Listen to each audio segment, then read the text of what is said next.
बस अब शोर नहीं, देखो काफी टाइम है ना, वो अपन ने लगा दिया इस एक्सरसाइज में। कितने क्वेश्चन कर लिए, कितने 16 कर लिए, 17 का भी करवा दिया। 1/x² है ना, यानी 1/x² है, उसका अगर अपन डिफरेंशिएशन करेंगे तो -2/x³ आएगा। ठीक है, तो f(x) है वो तो जाएगा 1/x² और f' है वो -2/x³ होगा। तो सीधा सीधा e⁻x f' लागू करें, सॉरी e⁻x f(x) लागू कर देंगे। ठीक है, अब 18 का देखो, ये बढ़िया क्वेश्चन है आपका कि इंटीग्रेशन ऑफ e⁻x इनटू में 1 - x/1 + x² का होल स्क्वायर dx। ठीक है, ये क्वेश्चन आपको दिया गया है। तो इसमें सबसे पहले तुम क्या कर सकते हैं, देखो कि इंटीग्रेशन ऑफ e⁻x तो ऐसा कैसा, ये जो स्क्वायर है ये अगर दोनों पर लागू करें तो ऊपर तो a - b का होल स्क्वायर हो जाएगा और अपॉन में 1 + x² का होल स्क्वायर। ठीक है, तो a + b का होल स्क्वायर यानी 1 + x² - 2x लिख सकते हैं क्या, और अपॉन में वापस से 1 + x² का होल स्क्वायर और dx। ठीक है, अब देखो यहां पर जो बेस दिया गया है वो और यहां पर बेस दिया गया है वो दोनों सेम है कि नहीं, तो इसको अपन एक पार्ट मानते हुए और इसको दूसरा पार्ट मानते हुए इससे अलग अलग डिवाइड कर देते हैं। अलग अलग डिवाइड करेंगे तो ये e⁻x इंटीग्रेशन हो, सॉरी ब्रैकेट 1 + x² अपॉन में वापस 1 + x² का होल स्क्वायर, फिर माइनस में 2x अपॉन 1 + x² का होल स्क्वायर और पूरा का इंटीग्रेशन। ठीक है, अब यहां पर एक पावर वो कैंसिल हो जाएगी, एक पावर कैंसिल होगी तो क्या बचेगा, इंटीग्रेशन ऑफ e⁻x इनटू में 1/1 + x², इतना ही तो बचेगा, माइनस ऊपर वाले में 2x अपॉन 1 + x² का होल स्क्वायर और वापस से dx। ठीक है, इसको अगर अपन f(x) माने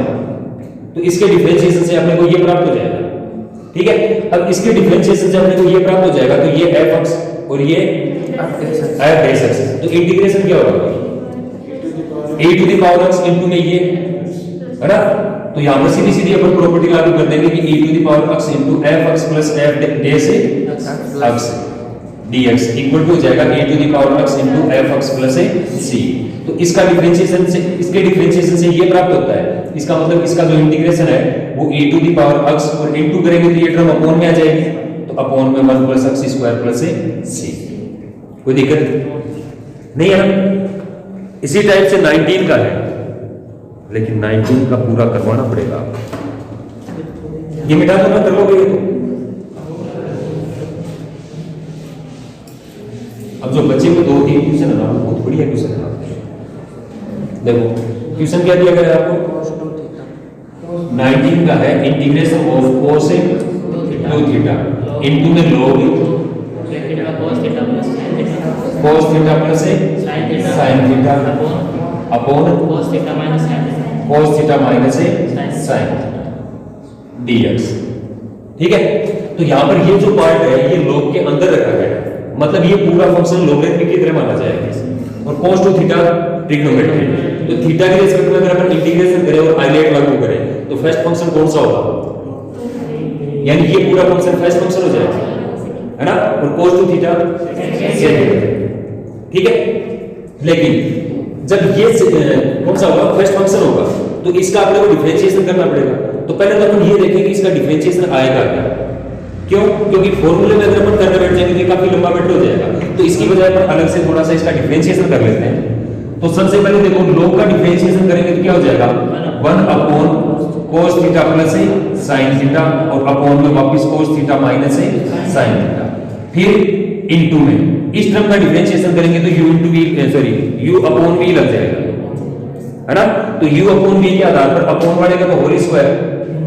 यानी cos θ - sin θ का होल स्क्वायर। अब ये ऊपर ऐसा कैसा, ऊपर वाले का डिफरेंशिएशन करें तो sin का डिफरेंशिएशन cos और cos का डिफरेंशिएशन -sin। ठीक है, सीधा लिख दूं या फिर पूरा लिख के बताऊं, पूरा लिख दूं। देखो कि अपॉन वाला तो ऐसा का ऐसा, ऊपर वाले का डिफरेंशिएशन करेंगे तो ये हो जाएगा sin का डिफरेंशिएशन cos और cos का -sin, तो ये वापस cos θ - sin θ, फिर sin माइनस का होता है अब ऊपर वाला ऐसा कैसा, तो ये ऐसा कैसा, तो ये हो जाएगा cos theta plus sin theta, और इनटू में अपन क्या लिखेंगे, अपॉन वाले का डिफरेंशिएशन। तो माइनस साइन का तो माइनस का cos हो जाएगा और cos का माइनस साइन, तो दोनों माइनस के आएंगे, माइनस को कॉमन निकालने तो ये तो हो जाएगा प्लस और वापस आ जाएगा cos theta plus sin theta. अब देखो ऊपर वाली दोनों टर्म सेम आ रही है कि नहीं आ रही, इसमें भी a माइनस बी, ये भी a माइनस बी, ये a प्लस बी और ये भी a प्लस बी, कोई दिक्कत, तो सीधा सीधा होल स्क्वायर हो जाएगा। इसको अगर अपन सॉल्व करेंगे तो ये थर्ड नंबर होने के कारण ऊपर चला जाएगा, तो मान क्या हो जाएगा cos theta minus sin theta upon में cos theta plus sin theta into में ये a माइनस b का whole square, a minus b का होल स्क्वायर मतलब cos square theta plus sin square theta minus का 2 sin थीटा cos थीटा, ये a plus b का whole square, तो ये क्या हो जाएगा प्लस में sin square theta plus cos square theta plus का 2 sin थीटा cos थीटा, और अपॉन में वापस cos theta minus sin theta का होल स्क्वायर। अब देखो ये पावर मल्टीप्लाई में, पावर 1 तो मल्टीप्लाई में, पावर t डिवाइड में है, तो एक पावर तो कैंसिल हो जाएगी, ठीक है। 2 sin theta cos theta minus का 2 sin theta cos theta plus का, दोनों cancel, sin square plus cos square 1, sin square plus cos square ये भी 1, तो 2 हो गया, तो ऊपर तो बच गया 2, तो ऊपर तो बच गया 2 अपॉन में cos theta plus sin theta cos theta minus sin theta, तो a plus b a minus b, तो cos square minus sin square है ना, तो cos square theta minus sin square theta. अब ये फॉर्मूला होता है cos 2 थीटा का, तो इसको अपन क्या लिख सकते हैं 2 अपॉन cos 2 थीटा, कोई दिक्कत, तो इसका जो डिफरेंशिएशन होगा उसकी जगह अपन क्या लिख सकते हैं 2 अपॉन cos थीटा लिख सकते हैं। ये पहले इसको यहां पर ऐसे चेंज ही क्यों किया था 1 upon cos theta plus sin theta upon cos theta minus sin theta, कहां पर स्टार्ट चेंज कहां किया था, इसका सीधा सीधा डिफरेंशिएशन कर दिया था, बाहर लोग था ना, क्यों किया था? ये फर्स्ट फंक्शन बनेगा, हां u इनटू v लागू करेंगे तो फर्स्ट फंक्शन का डिफरेंशिएशन आता है सेकंड टर्म में। देखो एक बार जैसे आइलेट के अनुसार डिसाइड करेंगे तो ये तो क्या होगा सेकंड फंक्शन होगा और ये फर्स्ट फंक्शन होगा, तो इसका एक्सपेंशन अपन लिखेंगे कैसे कि log of cos theta plus sin theta upon में cos theta minus sin theta, ठीक है, ये तो ऐसा कैसा इनटू में integration of cos 2 theta d theta, ठीक है, minus integration of d by d theta of, इसकी जगह ये लिखेंगे कि नहीं लिखेंगे, है ना, तो ये हो जाएगा log ब्रैकेट में cos theta plus sin theta upon में cos theta minus sin theta integration of वापस cos 2 थीटा d थीटा और पूरे का इंटीग्रेशन, ठीक है। अब यहां पर cos 2 थीटा का इंटीग्रेशन सिर्फ एक टर्म का ही करना है, तो cos 2 थीटा का इंटीग्रेशन sin cos का इंटीग्रेशन sin और थीटा का कोफिशिएंट है वो 1 की बजाय 2 है, तो 2 अपॉन में आ जाएगा, यानी इसको अपन यूं लिख सकते हैं कि sin 2 थीटा अपॉन 2, और ये वापस ऐसा कैसा इनटू में log cos theta plus sin theta upon में cos theta minus sin theta, ठीक है, माइनस। अब इसका डिफरेंशिएशन करना है, तो इसका डिफरेंशिएशन मैंने आपको पहले ही बता दिया, log का डिफरेंशिएशन करेंगे तो 1 अपॉन में ये, फिर अंदर वाले का डिफरेंशिएशन करेंगे तो u अपॉन v लग जाएगा, फिर पूरे को सोल्व करेंगे तो लास्ट में टर्म बचेगी आपकी 2 अपॉन cos थीटा, कोई दिक्कत नहीं है ना। देखो ये बच जाएगा 2 अपॉन cos 2 थीटा इनटू में cos 2 थीटा का इंटीग्रेशन करेंगे तो sin 2 थीटा अपॉन 2, तो इनटू में आ जाएगा sin 2 theta upon 2 d theta, 2 से 2 cancel, sin 2 theta upon cos 2 theta tan 2 theta, तो वापस ये टर्म तो ऐसे ही ऐसे sin 2 थीटा अपॉन 2 इनटू में log cos theta plus sin theta upon में cos theta minus sin theta, ठीक है, और ये क्या बच जाएगा integration of tan 2 theta d theta, तो देखो 2 थीटा की जगह 2 थीटा आ रहा है, इसका मतलब 2 तो अपॉन में आ जाएगा, फिर बचेगा क्या tan थीटा, तो tan थीटा का इंटीग्रेशन क्या होता है log sec 2 थीटा, थीटा की जगह 2 थीटा है ना, तो log sec 2 थीटा आ जाएगा, डिफरेंशिएशन होता है sec स्क्वायर, ठीक है। तो देखो sin 2 थीटा अपॉन 2 इनटू में log वापस cos theta plus sin theta upon में cos theta minus sin theta, इसका इंटीग्रेशन करेंगे तो 1/2, ठीक है, और 1/2 तो बाहर आ जाएगा, फिर बचेगा tan का अपने को इंटीग्रेशन लिखना है, तो ये क्या होता है log sec 2 theta plus c, तो ये इसका इंटीग्रेशन हो जाएगा। ठीक है, ये वाला पार्ट है, ये थोड़ा सा इंपॉर्टेंट है, तो उतारोगे, उतारो। देखो नेक्स्ट क्वेश्चन क्या है, ये भी देखो थोड़ा सा अलग तरीके से, और एक ऐसा ही आपका बिल्कुल सेम टू सेम एग्जांपल होता है। 20 जो क्वेश्चन दिया गया ना, ये है integration of x square upon में क्या है, x स्क्वायर अपॉन में x cos x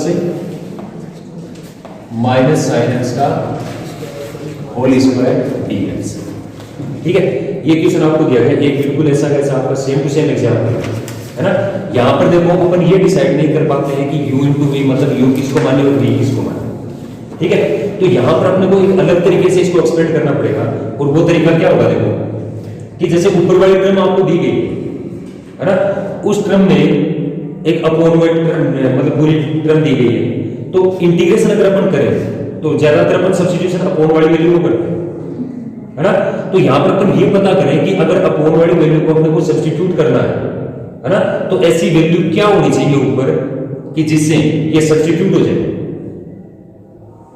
नहीं पहले पता। अब अपॉन वाले का डिफरेंशिएशन करके देखो, x cos x माइनस है sin x का, तो sin x का डिफरेंशिएशन है वो तो क्या हो जाएगा, माइनस का cos x हो जाएगा। यहां पर u into v लागू करेंगे, x का डिफरेंशिएशन 1 cos ऐसा कैसा, तो प्लस का cos आ गया,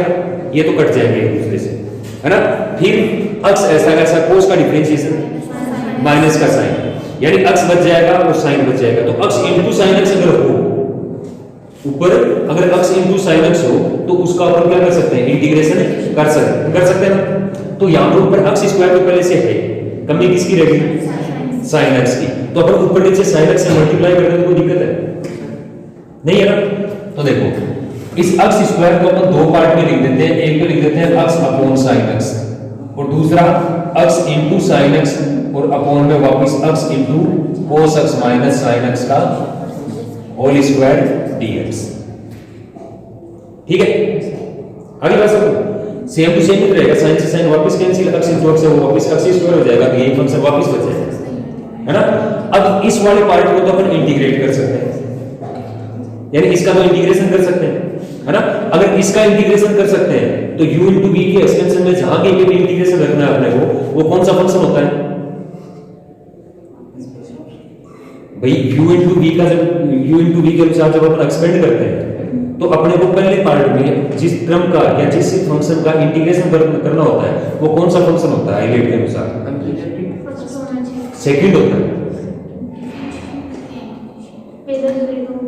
जिसका इंटीग्रेशन करते हैं वो। अरे u into v में पहला फंक्शन ऐसा कैसा, दूसरे का इंटीग्रेशन, तो हमेशा जिसका इंटीग्रेशन फर्स्ट टर्म में होगा वो कौन सा होगा, सेकंड फंक्शन ही होगा। तो यहां पर दोनों में से कौन से का इंटीग्रेशन संभव है, इसका इंटीग्रेशन तो अपन कर नहीं सकते, है ना। इसका इंटीग्रेशन संभव है सब्स्टिट्यूशन से, तो इसको तो अपन सेकंड फंक्शन मान लेते हैं और इसको फर्स्ट फंक्शन मान लेते हैं। ठीक है, तो इसके आधार पर अगर हम एक्सपेंड करें तो x अपॉन sin x तो ऐसा कैसा, ठीक है, integration of x sin x upon में x cos x minus sin x का whole square dx minus d by dx हो, यानी पहले का डिफरेंशिएशन होगा तो x अपॉन sin x, फिर integration of x sin x upon में x cos x minus sin x dx और पूरे का इंटीग्रेशन। ठीक है, अब अपन ये जो टर्म जिसका इंटीग्रेशन अपने को करना पड़ रहा है ना, ये अपन अलग से सोल्व कर लेते हैं। हाँ अच्छा, होल स्क्वायर नहीं किया क्या, भूल गया था। इसका इंटीग्रेशन अलग से सोल्व कर लेते हैं, इसका डिफरेंशिएशन चाहिए तो ये भी अपन अलग से फाइंड आउट कर लेते हैं और दोनों वैल्यू को वापस रखते हैं। ठीक है, तो पहले तो अपन इनका इंटीग्रेशन फाइंड आउट करें, तो देखो x sin x अपॉन में x cos x minus sin x का होल स्क्वायर dx। तो यहां से इसका इंटीग्रेशन सोल्व करने के लिए अपन मान लेते हैं let x cos x minus sin x equal to t। u into v के अनुसार डिफरेंशिएशन करेंगे तो x ऐसा कैसा cos x का डिफरेंशिएशन माइनस का sin x, तो माइनस x sin x हो गया, प्लस में अब x का डिफरेंशिएशन cos x ऐसा कैसा तो cos x हो गया, फिर इसका डिफरेंशिएशन करेंगे तो माइनस का cos x और पूरे के इनटू में dx equal to dt। cos x से cancel, dx equal to find out करेंगे तो माइनस का dt upon x sin x हो जाएगा है? अब ये वैल्यू अगर अपन वापस यहाँ पे सब्स्टिट्यूट करें तो integration of x sin x upon में ये t स्क्वायर हो जाएगा और इनटू में माइनस का dt upon x sin x, दोनों एक दूसरे से कैंसिल, तो माइनस का 1 अपॉन t स्क्वायर बच गया। माइनस को बाहर ले आए, टी स्क्वायर को ऊपर ले जाए तो टी की पावर -2, टी की पावर -2 के अनुसार इंटीग्रेशन करेंगे तो टी की पावर -2 + 1 अपॉन में -2 + 1, तो टी की पावर -1 तो ऊपर बच गया और अपॉन में बच गया माइनस, तो ये माइनस और अपॉन में जो माइनस आएगा दोनों मिल के प्लस, वापिस क्या बच जाएगा 1 अपॉन टी की पावर -1 होगा तो 1 अपॉन टी, ठीक है, प्लस सी। तो अब टी की वैल्यू वापस रख दें तो 1 upon x cos x minus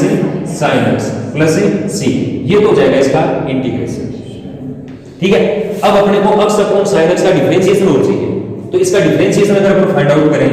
तो d/dx of x upon sin x, तो u अपॉन v वैल्यू कर दें, है ना, तो u अपॉन v मतलब अपॉन बढ़ेगा तो स्क्वायर, तो sin स्क्वायर x हो गया। अब ऊपर sin x ऐसा कैसा, ऊपर वाले का डिफरेंशिएशन 1, तो ये हो गया sin x, फिर माइनस, अब ऊपर वाला x ऐसा कैसा, इसका डिफरेंशिएशन cos x, जबकि यहां पर टर्म अपने क्या दी गई है, x cos x minus sin x दी गई है, तो यहां से अपन माइनस को अपन निकाल लेंगे तो सेम बना सकते हैं ना, तो इसलिए अपन यहां पर इसको लिख लेते हैं माइनस का x cos x minus sin x और अपॉन में sin स्क्वायर x।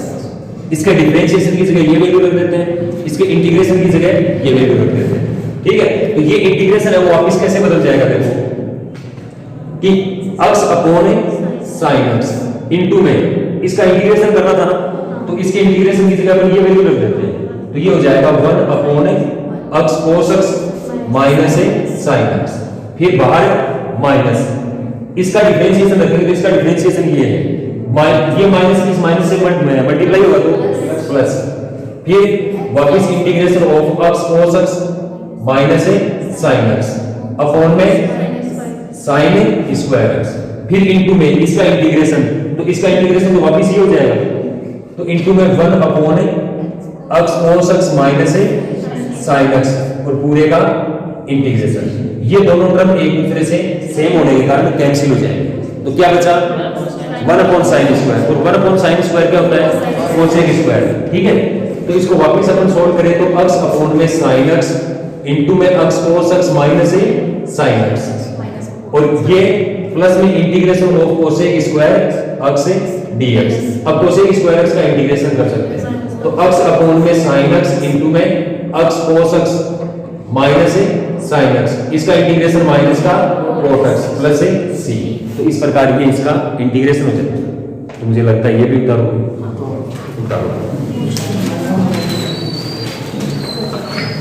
देखो 21st का क्वेश्चन है कि integration of cos inverse 1 upon x dx, तो देखो सीधा सीधा इंटीग्रेशन तो अपन cos इनवर्स का जानते नहीं है ना, एक सिंपल सा अपन तरीका मान लेते हैं क्या कि 1 अपॉन x है ना, उसकी जगह पर d रख दें,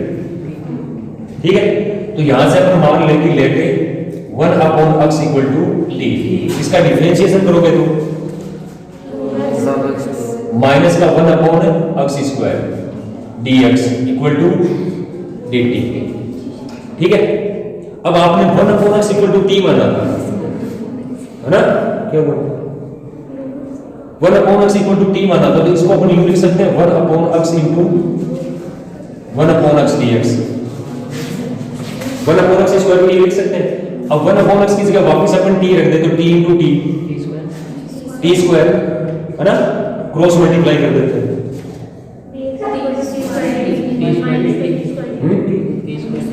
t स्क्वायर dt नहीं 1 अपॉन t स्क्वायर, भाई इस पूरे की जगह तो t रखेंगे, है ना, तो ये माइनस का t square into dx equal to dt होगा, तो dx इक्वल टू क्या होगा माइनस का 1 अपॉन t स्क्वायर dt होगा,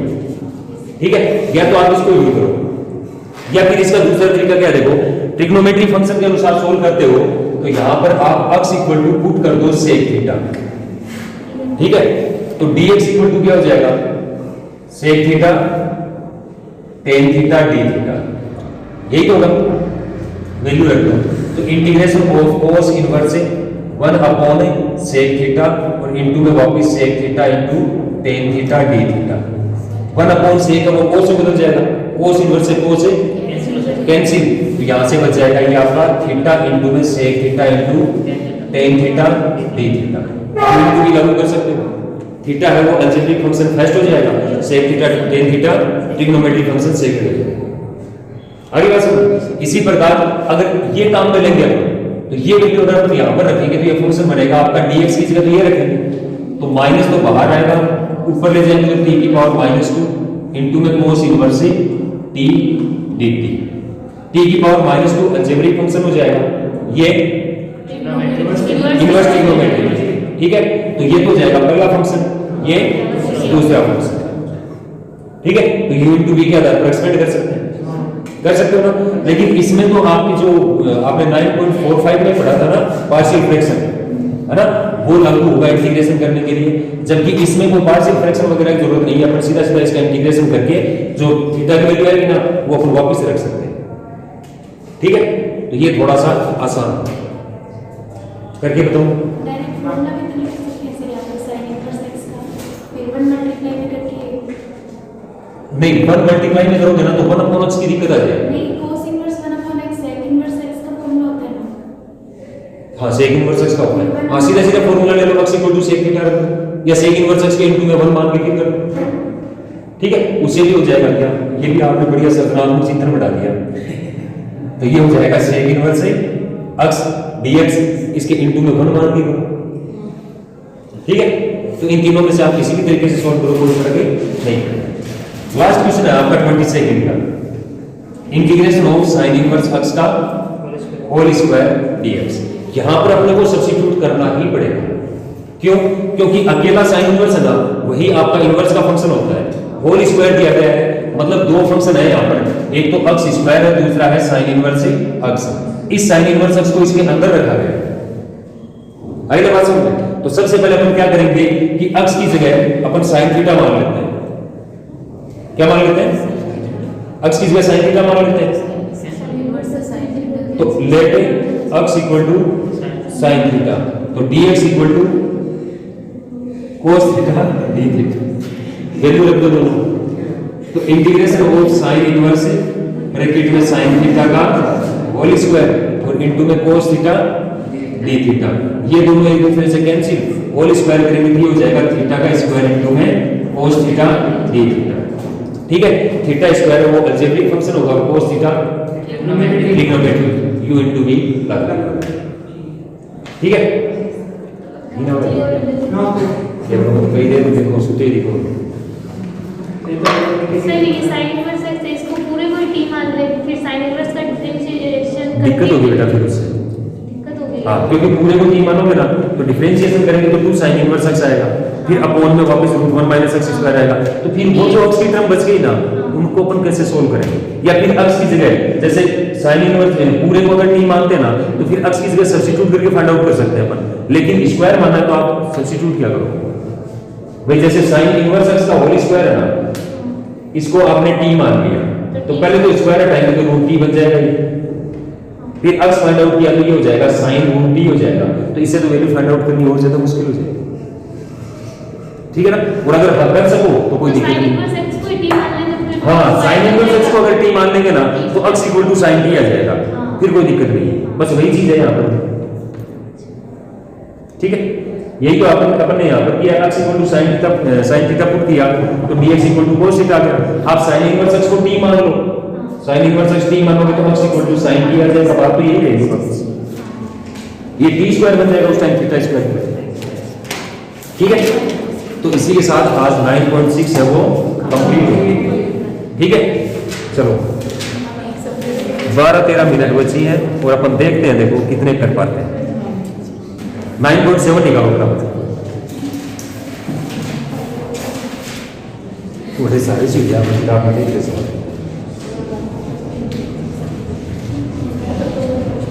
देख ले, बुक ले ले, बुक ले। उससे समझ आएगा। चलो देखो 9.7 में फर्स्ट क्वेश्चन है आपका कि e की power 2x into cos x, यानी फर्स्ट क्वेश्चन में आपको दिया गया इंटीग्रेशन ऑफ e की power 2x into cos x से dx। देखो दोनों ही फंक्शन, ये चीज मैंने आपको सबसे पहले ही समझा दी थी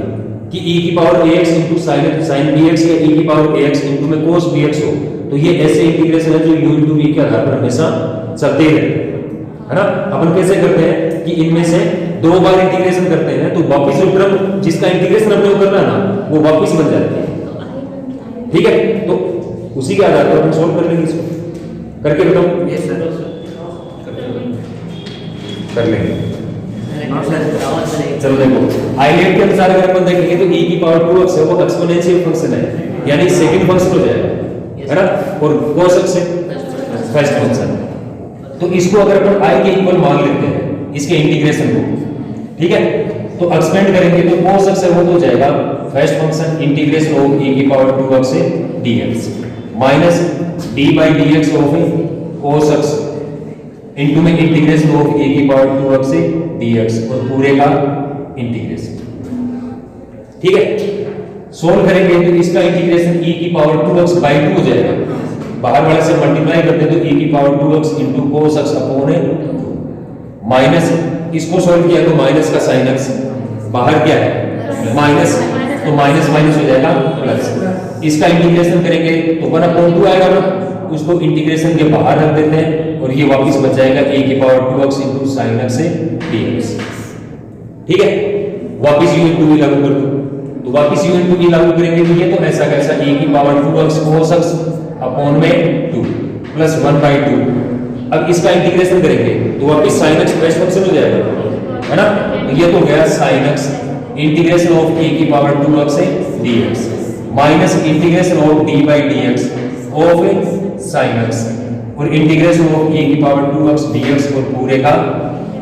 इंटीग्रेशन। ठीक है, इसको पूरे का इंटीग्रेशन शामिल कर दिया तो यहां पर अपन कांस्टेंट c लागू कर सकते हैं। चलो e की power 2x cos x upon में 2 प्लस 1/2 ऐसा कैसा, इसको फिर सॉल्व करेंगे तो e की पावर 2x/2 फिर आएगा और बाहर क्या है sin x है,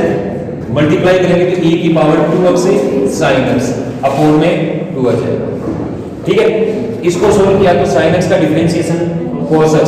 इसका इंटीग्रेशन e की पावर 2x/2, तो बाहर अपन 1/2 बाहर रख लेते हैं और ये वापस बच जाएगा e की power 2x into cos x से dx। ठीक है, और प्लस का c, कोई दिक्कत नहीं है ना। अब अगर अपन इस ब्रैकेट को एक्सपेंड कर दें तो ये 1/2 इन दोनों से मल्टीप्लाई हो जाएगा, तो ये 1/2 यहां से हटेगा, ये हो जाएगा 1/4 और ये भी 1/4, कोई दिक्कत। अब अपने को देखो जिसका इंटीग्रेशन करना था ना वो वापस यही टर्म है कि नहीं 1/4 को छोड़कर, तो इसकी जगह अपन वापस क्या रख देते हैं i रख देते हैं और LHS में i है ही आपका, है ना। तो ये हो गया i इक्वल टू इन दोनों में से e की पावर 2x/2 को आप कॉमन निकाल लो तो पहले में से बच जाएगा cos x और दूसरे में से sin x/2, या फिर 4 को कॉमन निकालो तो ये 2 cos x हो जाएगा, मैट्रिक खत्म। ठीक है, माइनस का 1/4 ये वापस i बन रहा है तो इसकी जगह हमने i रख दिया, कोई दिक्कत नहीं है ना। अब इधर भी i है, ये टर्म भी i है, तो दोनों को एक तरफ कर लेते हैं तो i प्लस 1/4 i अगर अपन कॉमन निकाल ले तो फर्स्ट में से 1 और इसमें से 1/4 बच जाएगा, है ना। दोनों का एडिशन करेंगे तो 5 अपॉन 4, तो मैं इसको शॉर्ट में सीधा लिख दूं कि 5i अपॉन 4 हो जाएगा। ठीक है, या फिर 5 अपॉन 4i, ठीक है, equal to e to the power 2x upon 4 into में 2 cos x plus sin x और प्लस c, इसको इधर ले आए। अब अपने को i की वैल्यू फाइंड आउट करनी थी तो 4 से मल्टीप्लाई कर देंगे, 5 से डिवाइड कर देंगे, तो ये क्या हो जाएगा i इक्वल टू 4 से 4 तो कैंसिल हो जाएगा, है ना। e to the power 2x upon में 5 इनटू में 2 cos x plus sin x plus c, ये इसका आंसर है। ठीक है, चलो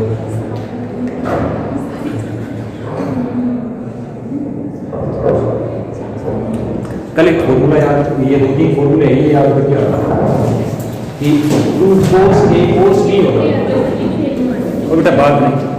2 cos A cos B हो तो उसको अपन क्या लिख सकते हैं, cos A plus B, तो प्लस में cos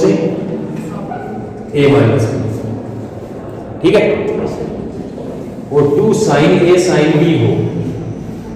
तो इसको अपन लिख सकते हैं cos A minus B, और माइनस में cos A plus B, ठीक है।